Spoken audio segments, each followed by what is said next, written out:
Le fondement de la démocratie, c'est aussi la tolérance. Voltaire nous apprend, je ne suis pas d'accord avec ce que vous me dites, mais je suis prêt à mourir pour que vous puissiez le dire. C'est pour ça que je vous écoute.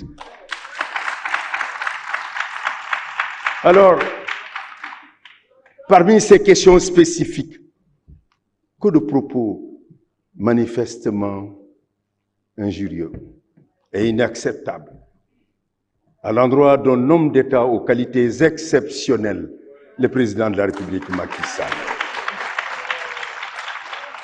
Ici, il a pris une décision qui restera dans l'histoire. Quoi qu'on en dise, on vous dira de pression, on vous dira que non, c'est une obligation. Il a été poussé. Mais cet homme a eu à dire, on refuse de l'entendre.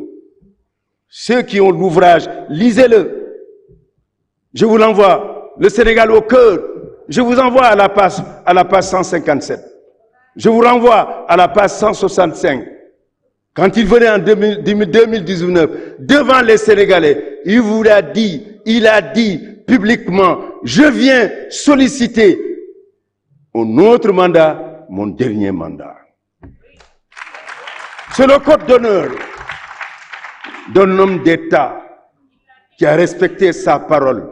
Et je vous dis, en la respectant, il avait le droit avec lui, la loi avec lui, la jurisprudence avec lui, la justice avec lui.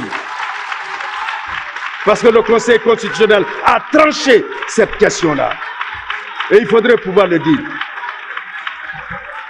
À cet homme, on écrit qu'il n'aurait pas dû avoir la récompense et la reconnaissance internationale parce que tout simplement, on lui demande d'être un envoyé pour défendre les intérêts majeurs de notre monde. Les arguments qui sont utilisés sont des arguments de bas étage. Parce que défend-il? Et qu'a-t-il défendu? Qu'a-t-il toujours défendu? Ce qu'il a défendu sur la scène internationale, ce qu'il a voulu d'être le président de l'Union africaine, c'est quoi? Ce sont ces grands enjeux globaux qui sont nos défis, qui menacent la sécurité de notre monde si troublé. C'est l'injustice climatique. L'injustice climatique, oui, il y a ceux qui ont utilisé pendant longtemps, qui ont saccagé la nature, qui ont saccagé essentiellement cette nature, et qui voudraient que ce soit l'Afrique qui ne puisse plus utiliser ses énergies pour pouvoir permettre à ceux qui ont assuré leur prospérité et leur bien-être pendant des siècles que l'Afrique ne peut pas le dire. Que nenni! Le président Macky Sall dit, le pétrole qu'on a trouvé ici, ce pétrole-là, nous ne le laisserons pas dans le fond, dans le tréfond, dans le bas-fond de la mer. Nous allons l'exploiter pour le bonheur et la prospérité des Sénégalais. C'est ce qu'il dit. Qu'a-t-il dit? Mais l'injustice de la gouvernance mondiale, que vouliez-vous lorsqu'on a organisé ce monde? Alors le monde de Yalta, l'Afrique n'était pas là. L'Afrique était sous le joug colonial. Et que dit-il? Qu'il faudrait un siège au Conseil de sécurité. Et ce siège est utile. Et il le combat. Et il vous dit, que dit-il encore? Le G20, pourquoi l'Afrique n'a pas sa place? Quand on doit discuter des problèmes de l'Afrique, pourquoi l'Afrique doit être hors de la table, non à la table? Et aujourd'hui, le résultat, c'est que nous sommes au G20. Et l'Afrique aura son siège. C'est la réponse à toutes ces questions. L'organisation des élections, en 2007, quand le président Macky Sall allait en compétition avec les autres, je voudrais rappeler 2000, je voudrais rappeler 2012, mais rappelez-vous tous, autre temps, autre mœurs, la démocratie sénégalaise est une démocratie mature, c'est une démocratie majeure, et cette démocratie a montré à travers les hommes qui les ont servis au plus haut niveau, que ces hommes, alors, ont laissé des traces pour l'histoire. La preuve, que ce soit Senghor, le président de la République Senghor, il a eu à prendre Léopold Sédar Senghor la décision, sans être chassé par le peuple, sans être contraint de démissionner et de partir la tête haute. C'est déjà un premier palier. C'est le cas du président Abdou Diouf, après des élections disputées âprement, avec un régime qui est là pendant 40 ans, qui trouve sa source depuis le BDS en 1952, quand Senghor le créé, il a eu le lendemain, a appelé le président Abdoulaye Wade, que vous avez servi pendant longtemps, pour lui dire félicitations, montrant ainsi qu'il s'est levé au-delà de tout. Il n'a pas attendu les résultats des élections. Qu'a fait Abdoulaye Wade? Après les élections, au mois de mars, le 25 mars, alors 2012, c'est d'appeler le même soir le président Macky Sall pour lui dire félicitations. C'est cela l'autre palier de la démocratie sénégalaise. Le dernier palier, c'est le président Macky Sall qui dit « Je renonce depuis le 3 juillet 2000. Alors nous aurons une élection où on n'aura pas un président de la République. Nous aurons une élection où ce sont d'autres personnes, pas le président Macky Sall. Et le président Macky Sall, il a la légitimité, il a la légalité constitutionnelle. 11 élections organisées, toutes ces élections gagnées avec une certitude absolue. Alors là, nous avons un autre palier supplémentaire de notre démocratie. Quand on a dit, il faut une conférence, oui, ne vous en faites pas. Quand on a dit qu'il faut une conférence, alors je voulais vous dire, alors cette conférence n'était pas utile. Rassurez-vous, et je les résumerai. Et j'en reviens à nos différents points. Les commissariats, nous avons un plan. Que ce soit à Pikine, que ce soit à Birkelane, que ce soit à Salémata, que ce soit dans les différentes parties du pays. Mais n'oubliez pas qu'il y a les commissariats, il y a les gendarmeries. 90% du territoire est couvert par le maillage sécuritaire de la gendarmerie. Donc la sécurité des Sénégalais est aussi assurée. Je voudrais pouvoir dire aussi exactement, lorsque dans les commissariats il y a des difficultés, nous rappelons que la loi sénégalaise reconnaît à chacun sa nationalité. À partir du moment où vous êtes reconnu comme tel, il va de soi qu'il y a cette récrimination et cette position que nous entendons la plupart du temps. Mais nous avons rappelé, et c'est le président de la République qui a eu à le dire, s'il faut demander un certificat de nationalité, il sera demandé à tout le monde. S'il ne faut pas demander un certificat de nationalité, en ce moment, il faudrait respecter la loi. Parce que cela n'est pas inclus dans la loi de la nationalité sénégalaise. Ça, c'est un point. Vous vous êtes beaucoup appesantis sur la question aussi des passeports. Nous avons eu un double problème. Un problème parce que tout simplement, celui qui produit, c'est-à-dire l'entreprise qui produit, a été confronté à la délocalisation, ce qui a entraîné une baisse des régimes. Mais de notre côté, il y a un nombre de plus en plus important de Sénégalais qui veulent le passeport. Nous sommes en train d'y remédier et nous ferons en sorte que ce soit les Sénégalais d'ici, de la diaspora particulièrement, qui en ont besoin, qu'ils aient ces documents précieux et qu'ils puissent faire leur travail et ainsi apporter, alors, satisfaire les différentes actions administratives ou démarches administratives qu'ils doivent mener dans le pays d'accueil. Je voudrais en dernière instance rappeler une chose. Le Sénégal est un pays de dialogue. Le Sénégal est une terre de paix. Une paix qu'il préserve à l'intérieur et à l'extérieur. En 1960 déjà, notre armée était au Congo pour apporter notre contribution pour la paix dans ce pays. Quand il y a eu la sécession du Katanga, dans ce pays qui est devenu le pays de Mobutu, que l'on appelle le Zaïre. Mobutu Sese Seko Kuku Ngendou Wazabanga. De son nom d'authenticité. Le Sénégal y était. Il a été dans tous les théâtres de conflit pour montrer que nous sommes dans la paix et que la paix reste fondamentalement celle que nous voulons. Et aujourd'hui, le président Macky Sall est à Diamniadio pour ouvrir une conférence sur la sécurité et la paix. C'est la 9e édition. Il a la paix chevillée au corps. Parce que tout simplement, que peut-on faire sans la paix? Ça, c'est très important. C'est dans cela qu'il y a la construction. Nous sommes ici en train de parler de démocratie et de parler. Ailleurs, vous avez entendu dans un pays qui n'est pas très loin de chez nous, il y avait le crépitement des arbres.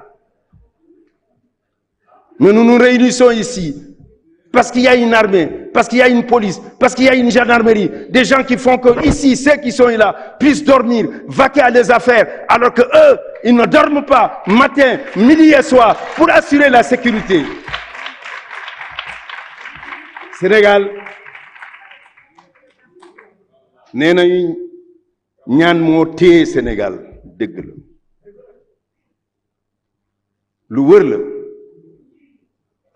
Mais il y a des hommes et des femmes qui consacrent à leur vie, pour que rien ne puisse rentrer ici. Nous touchons du bois. Le terrorisme a touché toutes les régions de notre pays, je veux dire les pays voisins et limitrophes. Dieu nous a préservés, qu'il continue de nous préserver. Mais c'est parce qu'il y a des gens qui font ce travail, ce sont les forces de l'ordre et de sécurité, qui ont besoin de respect, de considération et même d'affection pour le travail qu'ils font. Des forces qui sont des forces de défense républicaines. Vous avez vu, quand j'affirme un mot, je le démontre. Ce sont des forces républicaines. Pourquoi? Elles le sont lorsque, en 2000, le président Abdou Diouf, qui a eu ce geste exceptionnel, devait transmettre le pouvoir. L'armée sénégalaise, avec les forces de défense, les gendarmes, le policier, ont défilé devant le nouveau président Abdoulaye Wade sans état d'âme. Le 4 avril aussi, 2012, ces mêmes forces de défense et de sécurité ont défilé devant le président Macky Sall, nouveau président, le nouveau chef suprême des armées, selon l'article 47 de la Constitution, sans état d'âme. C'est ça, les forces de défense républicaines. C'est ça, le Sénégal. Ce sont ces forces-là qui font honneur à travers leur travail, à travers ce qu'ils font, qui n'est pas facile. Mais pour continuellement préserver la paix, la sécurité et la tranquillité des Sénégalais. Je voudrais pouvoir dire aussi, pour les commissariats, les constructions à Touba, à Mbacké, nous sommes déjà en train de le faire. Ailleurs aussi, dans d'autres coins, on nous a parlé des brigades nationales. Je suis content de constater que beaucoup réclament des brigades des brigades de sapeurs-pompiers. Je voudrais vous dire que la mutation qu'il y a eu, c'est avec le président de la République, Macky Sall, de 3000 hommes, on a basculé à 6000 hommes. Du matériel est actuellement à disposition, pas moins de 500 véhicules, des types de matériel qui ont la capacité d'apporter aujourd'hui tous les secours dans tous les domaines et dans toutes les formes de menaces que nous connaissons aujourd'hui. Et ces soldats du feu qui disent qu'ils préfèrent mourir, périr, voilà, sauver ou périr. Voilà leur credo. Comme les militaires qui vous disent, oui, la défense de la patrie, jusqu'au sacrifice suprême. Je voudrais donc, Monsieur le Président, je crois que vous nous avez donné ici l'occasion de nous adresser à la représentation nationale. Je voudrais rassurer les uns et les autres. Les élections qui seront organisées au Sénégal seront des élections transparentes. Vous le savez, et vous en avez la preuve. Ceux qui vont dans les centres de vote, ceux qui vont dans le bureau de vote, à 18 heures, quand ils sont assis, quand on commence le dépouillement, parce qu'il y a leurs représentants, il est clair que ce qui sort du bureau de vote, c'est ça qui est le verdict des urnes. Et quand on fait l'addition au niveau du centre, ce que nous avons, c'est ce qui est le verdict des urnes. Et cela respecté. Je tiens à rassurer les uns et les autres. Parce que la voix du Sénégal, elle est celle qui s'exprime pendant les élections et le jour des élections. Et nous voudrions précisément, comme il en a toujours été ainsi, ce sont les autres qui parlent. Le Sénégal vote depuis le 19e siècle. Le président Léopold Sédar Senghor aimait à le rappeler. Lors de la Révolution française de 1789, alors les Saint-Louisiens avaient déjà leur cahier de doléances. C'est ainsi déjà que le chemin de la démocratie était déjà tracé. Rassurez-vous, comme nous l'avons toujours fait que nous voterons après tout ce que nous aurons connu comme les tensions et les propos que nous pouvons entendre, le lundi pouvoir aller vaquer à nos affaires. C'est ce que nous connaissons, c'est ce que nous avons toujours connu. Et nous verrons à ce qu'il en soit ainsi. Rassurez-vous. Mais pour les autres choses, je ne réponds pas. On avait dit qu'on n'a pas voulu remettre des fichiers. Mais quel en est-il? Mais c'est la Cour suprême qui a tranché. Vous voulez que je dise quoi d'autre? Mais tout le monde a entendu. On a dit la démocratie sénégalaise, l'État du Sénégal est un État violateur des droits. Mais là où on est parti, c'est la CEDEAO. Qu'a dit la CEDEAO? On a déjà tout entendu. Cet État est un État de droit. Et un État de droit, je vous ai dit, il fonctionne sur les principes de l'égalité, sur les principes de l'équité, sur les principes de la non-discrimination et de la non-exclusion. C'est ça l'État du Sénégal. Et je voudrais vous dire les uns et les autres, soyons assurés d'une chose, toutes les conditions seront réunies pour que le Sénégal puisse continuer son chemin vers l'excellence de la démocratie. Je vous remercie de votre attention. Je vous remercie, Monsieur le ministre. Monsieur le ministre des Finances, vous avez la parole.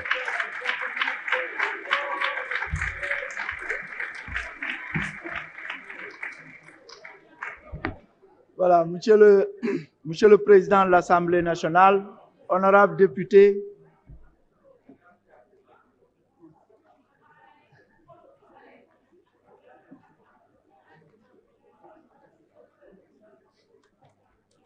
je pense qu'il est important effectivement de revenir sur le budget du ministère de l'Intérieur, sur le budget effectivement de la sécurité, puisque il y a un général qui est ici derrière. Nous avons fait ensemble la 6e M1B en 1977 et le mercredi, l'instruction militaire, on nous apprenait, si on demandait le coût de la sécurité, il nous disait, si vous voulez savoir véritablement le coût de la sécurité, essayez l'insécurité. Et je pense que le rapport ici, aux pages 493 et 492 en disent long sur la révision de notre taux de croissance au premier semestre 2023, le taux de croissance qui a été révisé effectivement à 4,1%, alors que cette croissance pouvait valablement atteindre 4,6%.